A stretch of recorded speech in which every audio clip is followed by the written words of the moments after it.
తల భాగం అంతా కూడా రక్తం అయిపోయింది, పెద్ద గాయమైంది, తలకి రక్తం కారుతూ ఉంది, చల్లగా తగులుతుంది వేసవికాలంలో.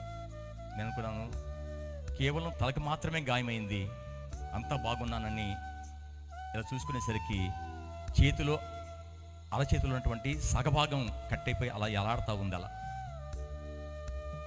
నేను అనుకున్నాను పోన్లే, చేతిలో సగభాగం కట్టే ఎలాడుతుంది, ప్రాబ్లం లేదు అని ఇలా లేద్దాన్ని పైకి అనుకున్నాను. కింద నుండి బాడీ సహకరించట్లేదు.